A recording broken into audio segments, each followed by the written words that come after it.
Scott, good morning and welcome. My name is Dave Smolensky, and today is August 19th, 2024. The interview is being conducted at the Gulf Coast Community Foundation at approximately 9:10. The oral history is a part of the Chamber of Commerce Leadership Class of 2024 class project, focused hearing the stories of local and multi-generational businesses. Welcome. Thanks. First question, please state your name and the name of your business and what services do you provide, sir? Thanks, Dave. It's funny because you're in a police business, and I feel like this is kind of one of those things where you see the people behind this. Anyway, my name is Scott Pinkerton, and I'm the managing member of Forethought, which is Forethought Private Wealth, Forethought Signature Services, and Forethought Institutions. We provide holistic, whole family planning, comprehensive wealth management, basically. Very nice, thank you. When and how did your business begin? So my family moved to Venice in 1968. My dad was the branch manager of a financial services firm. I went to Venice Elementary, Venice Junior High, we used to call it, Venice High School, moved away, went to school, worked in Philadelphia, other areas, came back in 1987. So the business itself started in the 2008 range, and we were already here. And so I was in the financial services industry, and then we kind of rebranded and became fiduciaries, which is a particular type of financial service provider, say 2011, thereabouts. Very good, thank you, Scott. You're welcome. Scott, tell me about your background and how you came to live here in Venice. So I didn't have much choice. I came here as a youngster, but I've obviously had tons of choices after that. As an adult, I went to school in Ohio, found the love of my life, and we were living in Philadelphia. And because of the business opportunity with my family, moved back, in 1987. So that was our primary motivation. But we also we had choices. And one of the big factors was, where would we want to raise our kids? And we thought that I knew that Venice was a wonderful place to raise children. Very nice. Thank you. Welcome. Scott, what about Venice made you start your business here? It is a great place to have a financial planning business. There are lots of affluent retirees, soon to be retirees, moving into town. And the service business is just, it's a wonderful spot. Everybody wants to be here. We get solicitations all the time from national financial planning organizations saying, how do you get into Venice? How did you get market share in Venice? And it's a great place for financial services, obviously. And it's because of the culture of the community, the openness, and people, that come down. There are a lot of folks that like to keep their professionals, where they were from, but more and more realize the importance of having a local, Florida-based planner, because of all the myriad of laws and rules, especially from the states that folks are leaving from. So it's a great place to be a financial planner. Thank you. A good financial planner. True. All right, Scott, what is one of your favorite stories from your business? God, there's so many of them. And I let me take a break real quick. I want to remind myself what I wrote down, because I wanted to make sure I stayed on track here. And don't forget to reiterate the question into your answer. Okay.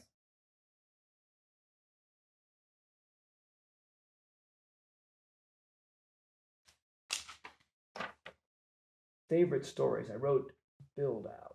What was I meaning? Oh, I don't know what it was. Thank you. Can you get some water or anything too? I'm good. All right. So thanks, Dave. Ready? Thanks, Dave. The question was, what are one of my favorite stories about being in business in Venice? There's so many of them, and there's so many small world situations. One of the great things about our community is the people within the community. So about 20 years ago, I was asked by a entrepreneurial family to run their family meeting, which is something that high net worth and complex families do. And it's a whole subset of the financial planning industry. It's very specialized. It's kind of a bridge between financial planning, complex estate planning, but also there's a lot of therapy and psychology and coaching and all sorts of mentorship involved with it. So I was thinking about, boy, I'm a little over my skis and I want to make sure I get professional help. So I did some national searches of people that had expertise in this area. And it led me to people right here in Venice. So it was amazing time after time when I have complex situations, how the connections to being in Venice, from Venice, and people living in Venice, there's always, what is it, seven generations away from Kevin Bacon or something like that. I think there's almost every critical answer you need in running a business is one step removed from Venice in some way. So I ended up hiring a young woman who's been active in complex financial planning family meetings for decades. And she happens to be someone I knew from the Venice Yacht Club of all places. So it's great experience. Outstanding, very interesting. Hmm. How would you describe yourself as a business leader? So, and I think the question is, how would I describe myself as a business leader? Let me take it one step further. And how does my Venetian background impact that? So, Venice in the 70s was a very small town. And it was, I don't want to say classless as in nobody had any class, but there wasn't a separation between the haves and the have-nots. It's a community with one high school, so it's socioeconomically diverse, and it's always been that way. So when you come up from that kind of background, you run your business with a lot of humility and respect for all people, and so that's been a big impact on forethought and the way in which we operate. Is that we call it flipping the org chart, where the folks that are closest to the client are the ones that have the decision-making power. And I really, it resonated with me because of the way I've witnessed everything from Venice Little League to Venice Little Theater, it used to be called, and how people from all sorts of walks of life owned the organization. By that, I mean psychology, they owned it and participated. And so it wouldn't be unusual to see, in fact, my experience was Tom Knight, former sheriff, and we'll find out tomorrow if he's county commission. His dad was my Little League coach, and a doctor was the assistant coach. Things like that. It's just always unique about being in Venice. And that's always been ingrained in me. And it's always been part of the way in which I've managed, whatever business I was running at the time. Thank you. Mm-hmm. Do you have any business traditions? Tons. Yeah. So one that I think about, again, trying to connect it to Venice, and I don't think this is necessarily unique to Venice, but when you're looking at successful cultures, one thing that's interesting is high school sports dynasties. I think we can all relate to this. How is it that you have a community where you have a public school and the roster changes every once in a while, like every 2 years, and it's unfathomable that a certain sport in a certain community would have dominance in a state that's so complex. And so some of my peers and friends that I've grown up with as an adult happen to be coaches of some of these dynasties. And I look at the way they do things and some of their habits, and I wouldn't say I'm stealing from them because they openly share. But for example, Craig Faulkner from Venice High School, he talks about the beginning of every season, and Brian Wheatley from Venice High School volleyball has a theme. And so we have learned from business books that these are important things to do in an organization, to have everyone looking at the same North Star. And as John Wooden says, the first thing you got to do is learn how to, John Wooden, of course, the famous basketball coach, the first lesson he taught was to tie your shoes correctly. And Craig Faulkner in his book has a similar story where every new season, They begin with the basics. And so how we use that kind of thinking at Forethought is we call it crawl, walk, run. We also have the idea of the discipline first. So you got to tell someone, for example, this is where we park our cars, and you don't leave dirty dishes in the sink, simple stuff. But if you don't tell people, you don't know. Then you teach. So someone is watching you do something, and then you coach, you're watching someone else do something, and then you mentor. So basic principles that we see in our community really can be applied to a business as well. Great. So Dave, Turn it off. And And then- guess who this is? Guess what all they're coming from? It's, might be Carla. She might be replying to all these emails. I'm just kidding. This is class. Hey, I'm not a troublemaker. It's reply alls. from Oh, I Venice hate those. leadership. That's exactly what that is. Oh, it is. Did you shut it off? I just turned it off. And You're then, such a troublemaker, Dee. Yeah. and then Dave, just one interviewer note, it's great that you're responding to Scott, but if you can make sure that any mm-hms or anything could be wait until after Scott's answer. Yes, ma'am. Thank you. You good? Scott, what makes Venice the unique place that your business thrives? What makes Venice the unique place where my business thrives? I think there's a certain personality to small towns, and especially when you have a faith centered. Not that everyone here in Venice is obviously faith centered, but for me, you can't kind of untangle those things. But with Venice, what's unique is that you have a constant cycling in of new people.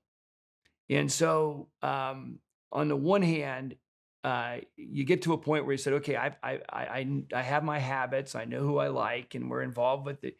But then the next year, somebody else moves in. And so we've learned to be healthy in Venice, you have to be open to constantly expanding your friend group, your business partners, your nonprofits, because there's such a depth of talent that comes in. And there's also people move out and people die. So that is a little unique in our community because we are so fluid. I had a person that we recruited who had been in another small town in South Carolina, and he was there for 5 years. And he made the comment in 5 months, he felt more welcomed in Venice than he felt in Columbia in 5 years. And I think that is unique. And we have institutions that welcome people and to bring and get them onboarded. Thank you. You're welcome. What significant events in Venice history do you remember, and how did those events impact your business? So significant events in Venice history that I remember, one of the biggest early ones was the circus leaving.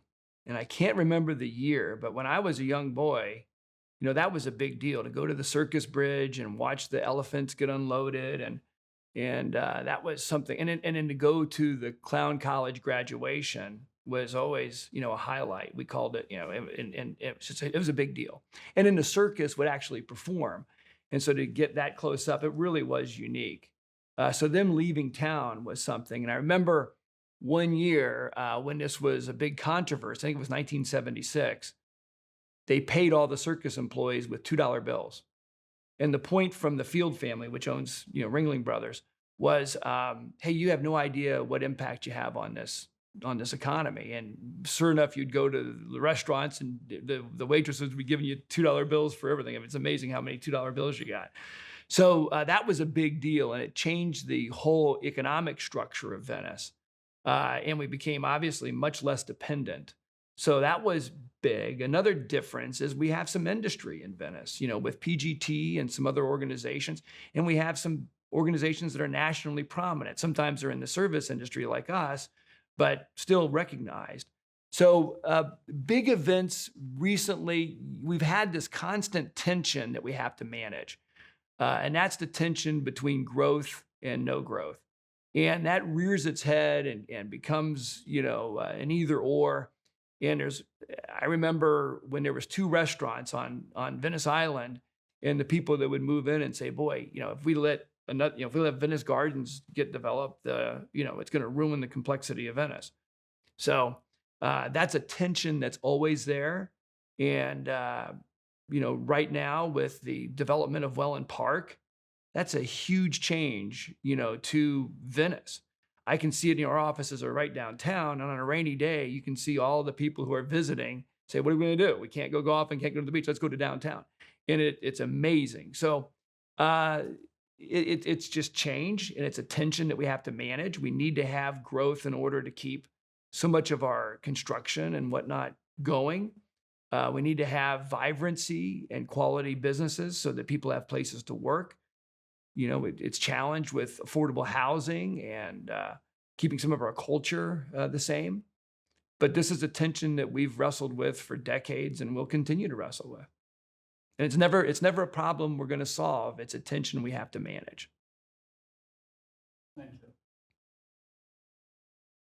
How has your business contributed to the culture of Venice?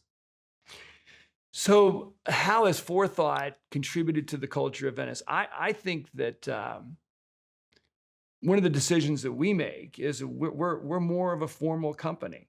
So especially we hire a lot of young people. I think I'm looking at our 25 plus employees, and more than half of them have come from Venice High School, Pineview, et cetera. And we're a professional organization with national and international clients. And so, folks, I think have the idea that professionals in Venice are more casual. And it's not just dress, it's national recognition and expectations of professionalism. And I think, we're sitting here in the Gulf Coast Community Foundation as an example.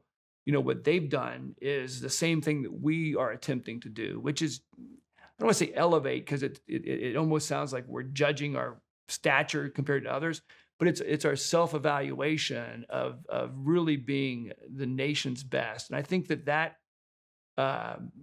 spearhead percolates into all of the other professions. So that, if you're working with one of our clients and you're in the legal profession or accounting profession or any service, we set expectations, and I think it strengthens everyone. Scott, what are you the proudest of? So this is, Scott as the managing member of Forethought, but I can't obviously not be Scott, the citizen of Venice and the father of kids that graduated from Venice schools and the son of a Venice High School teacher and all of that. So my pride in connection to this conversation is really centered around people and what is happening with the leadership and community, the culture of the folks that were raised here and that are attracted to this community continue to just create organizations that care and that lead from the heart. So I'm most proud of, one, the culture that we have at Forethought, but also the culture that we see with so many of our brother and sister organizations in the community, and the strong faith base that our community has. Thank you. You're welcome. What are the big growth opportunities for Venice business life and civic life? So the big growth opportunities, one time I made a mistake of investing in a business in a community that wasn't vibrant. And my lesson that I learned is it doesn't matter how well you execute and how motivated your employees are, it's awfully hard to make money in a place where there's no money. Venice is vibrant economically, and it's vibrant professionally, and it's just successful. So you could go to another community and find property that's cheaper. You could find less competition. But, when you have the vibrancy that you have to really sharpen your saw and be the best. So, is there, for financial planning, is there a lot of competition? Absolutely. But there's as my dad used to say, there's always room for a good one. And we continue to see Venice businesses on the cutting edge of best practices, and we continue to push each other to improve and share, some of the things that are happening around the world in our own industries with other industries. So I would say the big opportunities is to innovate and to participate in the things at the chamber, for example, that are offered that allow you to grow from a business perspective. Thank you. Scott, where do you see your business headed in the next 10 years? And also, what are some big decisions you might have to make during that time? So you're catching me at a particular time in a particular year, and we're always working on big picture initiatives at Forethought. And I think the challenge for me now is to go from strength to strength, which is an Albert Brooks book, by the way, professor at Harvard. And the idea is that as you age, which I'm, early 60s now, what I was good at before, which is working 14 hours a day, getting into detailed Excel spreadsheets, either I'm not as good at it as younger people, or I just have lost interest. Doesn't really matter. It's not my thing anymore. And I'm shifting personally to being more of a mentor and strategist, big picture thinker, motivator, and really an investor in people. So where I see my business going is predicated on where the next generation wants to take it. So we have some long-term goals. I mean, we're a pretty substantial fiduciary financial planning practice. We manage at this time about $1.5 billion in assets. So we're by no means Fidelity, but we're not nothing. And we look to grow that probably by tenfold in 10 years. And we look to have Forethought offices around probably up and down the Southwest Florida, at least. So those are our aspirations. Are we going to not follow our values and what's made us unique and successful and what makes the journey joyful to get there? No, but that's the direction that we're heading. And we know that if we continue to practice business in a fiduciary way, loving our employees and our clients first, the business will come. Thank you. You're welcome. When did you join the Venice Chamber of Commerce? And the next part of that question is, please state the year or how many years you have been a member. So when I joined A.G. Edwards, which was a financial planning stock brokerage company in 1987, I remember I was 22 years old, and Brad Baker was the chamber president. He had a technology company called Tech Time in Nokomis, which was an early precursor to digital checking, time clocks. And I said to my dad and my brother, who was in the business with me, I said, well, why don't I sponsor the chamber early bird, they used to call it. I'm going to talk about retirement plans. And they said, sure, what the heck, go ahead and do it. And I didn't realize that you're not supposed to pitch anything at a chamber early bird. But I remember in 1987, Brad coming up to me and saying that was a good presentation. And somehow I got the message that it wasn't typical that people would make presentations at that meeting. So I just, that sticks out at me. And I remember Brad kind of putting his arm around me and helping me with that. So, my involvement with the chamber was 1987, and I got involved with the small business subcommittee and worked my way up to be chair of that. And then got on the executive committee, ended up being president. So I was president when we moved from the old chamber office, which is under the bridge where the theater is now, to the new chamber building. I was in charge of the fundraising. That was my year when we did that, and had, worked with a bunch of other folks that were, Tommy Taylor and Kathy Lehner was my co-chair, who is now the CEO. So that's the first part of your question, is how long I've been involved with the chamber. And that's, that's kind of the answer there. We've always been. It's kind of like when two fish are swimming and the one fish goes, how's the water? And the other fish says, what's water? So how can you be a business in the business community and not be active in the chamber? Because it's vital for the community on all sorts of fronts. And we need someone representing business interests in our local government and in our local conversations.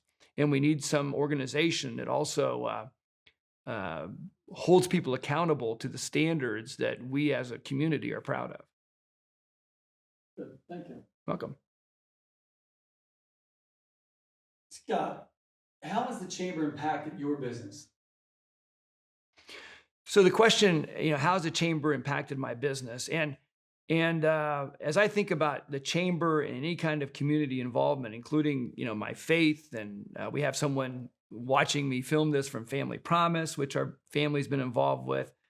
It isn't a quid pro quo, and it isn't a this for that. If you're going into it saying, I'm going to invest, $1 and get $2 out of it, it just doesn't work that way.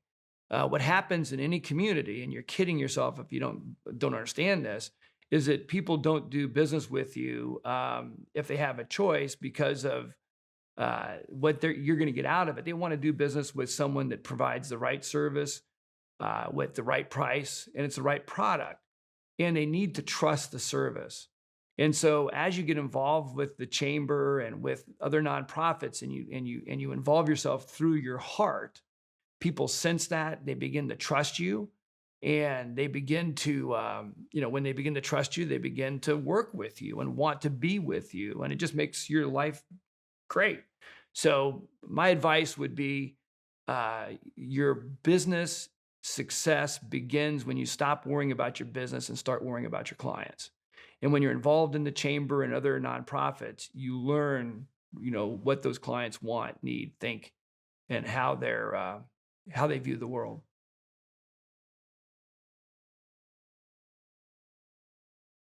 What was the deciding factor that made you join the chamber?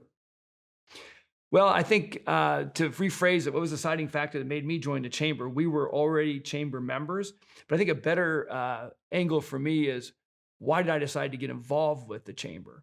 So honestly, when I was 22, I looked up to the people that were active in the chamber, and I said, that's the people I want to get to know. They were the decision makers, they were the business leaders, and it was fun. So that was the first step. We didn't have kids at the time, so it was just a nice entree. But then, it becomes, okay, why do I want to invest my time? You have to say no. You can't get involved with everything. And so my decision to be involved with the chamber as much as I was the acknowledgement that you can't have a strong community without strong businesses. No one's going to move here if they don't have a great restaurant experience, if they can't find a good attorney, if the healthcare stinks, or if the financial planning is subpar. So, we need, if I want to have a community that attracts the kind of people that my business needs, I need to invest in that community, and the chamber was a perfect place to do it. Okay. How do you want you and your business to be remembered? So what's the legacy of Scott Pinkerton and Forethought? I think that, I guess the thing that I would want to personally be known for is the power of approaching things from what I call being poor in spirit. So the idea is that we don't have the answers, that we're humble, that we are, trained and all that other stuff, but that you're inquisitive and that you're always learning. And how I think Forethought, or I hope the legacy of Forethought, is recognized as people that you can trust, that are, nation's best, but also hometown heart. Okay.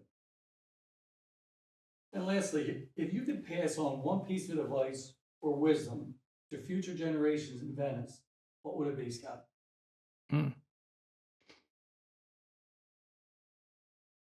So if I could pass on one piece of advice for future generations of Venice, I would, let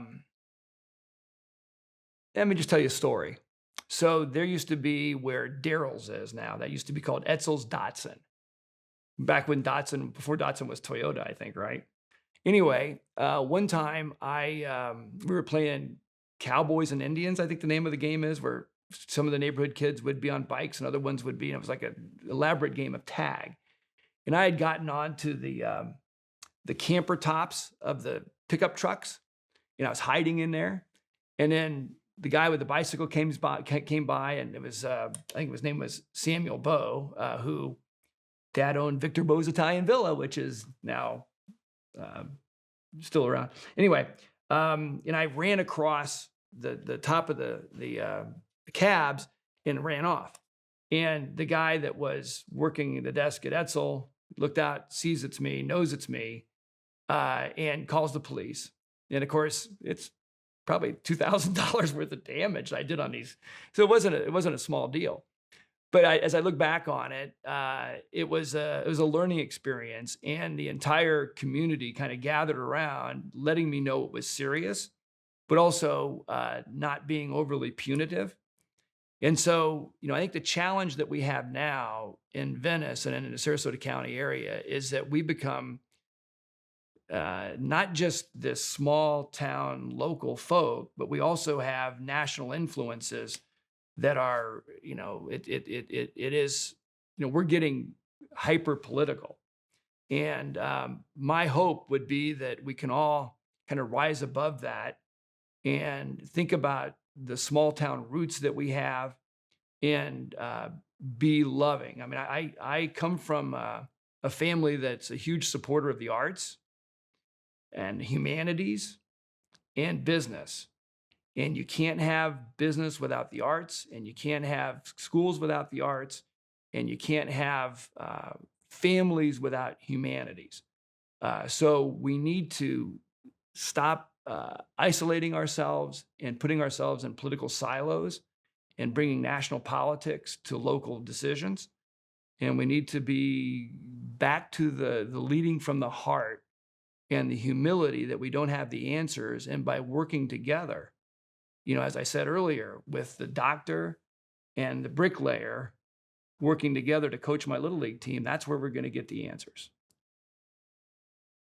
Scott, thank you so much for joining us today. We really appreciate the time you spent with us to get to know you and your business a little bit better. This concludes our interview. Thank you, Scott. You're welcome.